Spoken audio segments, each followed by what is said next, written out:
Admit it, we've all experienced it. A sound that stops you dead in your tracks. An unexplained movement out of the corner of your eye. The unshakable feeling of being watched. Or maybe it was something more. Maybe it's a story that would have even the most seasoned paranormal investigator shook. This is our new series, Dead Time Stories, your true life tales of the paranormal. These people were brave enough to talk about it. Are you brave enough to listen? Our story today comes from H.R. Boldwood, a horror writer from Mason, Ohio, but her story takes place at the Bullock Hotel in Deadwood, South Dakota. Let's take a listen. This audio recording, titled The Gifting, is from H.R. Boldwood. Hi, Bridget. This is H.R. Boldwood coming to you from Mason, Ohio. I'm a writer of horror and urban fantasy, and like most folks, I love a good ghost story. Thanks so much for having me on Dead Time Stories, where every episode is real, unique, and truly haunting. I've been a believer in the paranormal since childhood, when I had several spectral experiences, including a visit from an elderly neighbor at what turned out to be the moment of his death. We had been very close. He'd come to say goodbye.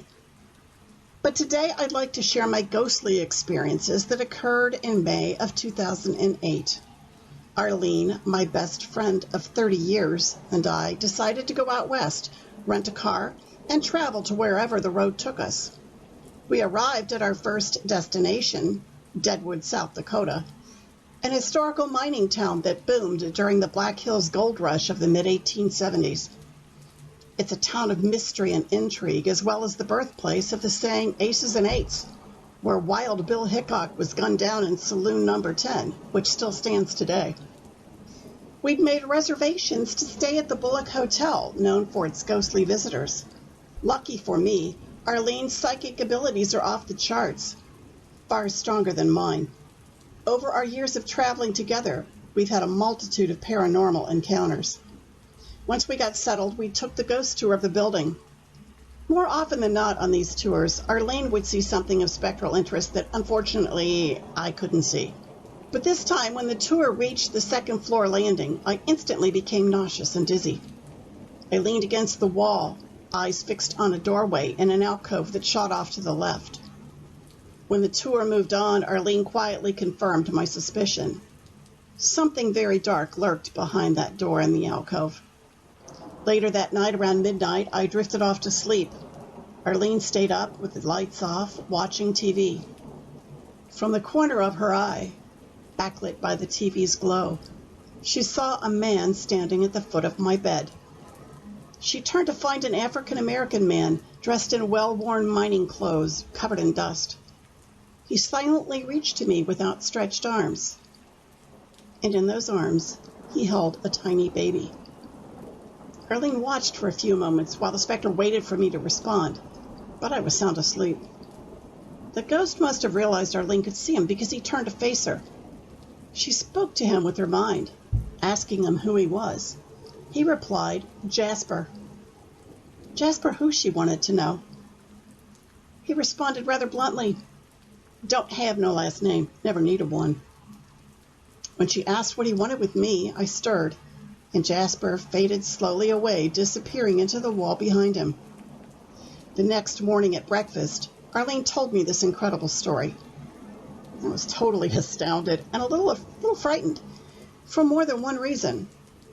The week before we'd left on our trip, my great niece was born at just 22 weeks, weighing in at 2 pounds 2 ounces. Her weight dropped even further to 1 pound 8 ounces. Needless to say, she'd been on my mind and in my prayers.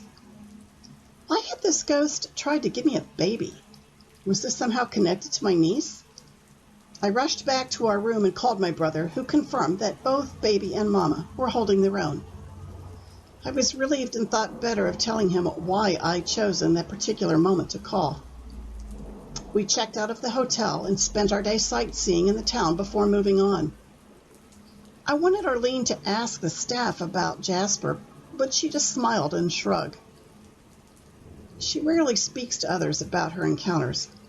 She doesn't like the skeptical, condescending looks she gets when she does. So I asked the desk clerk myself. Do your guests often check out with stories about ghostly visitors they had in the middle of the night? The clerk grinned and asked, which visitor did you see? I answered Jasper, and her smile faded. She glanced away and busied herself gathering our checkout receipts. When I persisted, all she added was, he doesn't visit us often, which is fine. He wasn't a very nice man. Intrigued, we went to the local library and tried to find a time-appropriate record of this Jasper. And we did.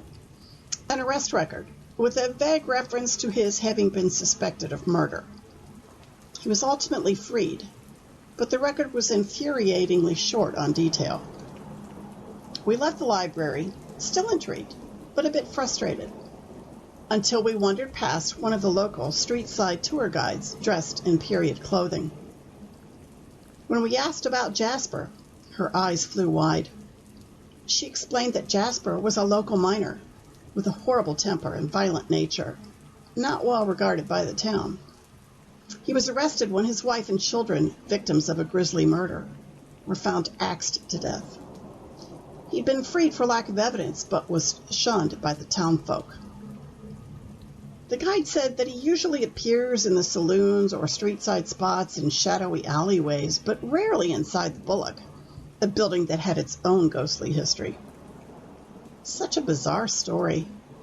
Arlene and I left town that day, but made return reservations at the Bullock Hotel for our last night of vacation before flying back to Cincinnati's CVG airport. I had an uneasy, almost expectant feeling that last night in Deadwood. As curious as I was, Jasper was not the sort of spirit I wanted to tangle with. Arlene woke me in the middle of the night. He's here, she said calmly, quietly. I feel him. He's standing beside your bed. I didn't dare breathe, let alone open my eyes. Arlene coughed to the point of choking. Oh my God, that stench. I didn't smell a thing. She bolted upright and asked, can't you smell that? With my eyes still squeezed shut, I whispered, what's it like? Like a decomp kind of stink or something? No, she answered. For the sake of your listeners, I'll clean up her language. It smells like excrement. An overwhelmingly intense smell of excrement.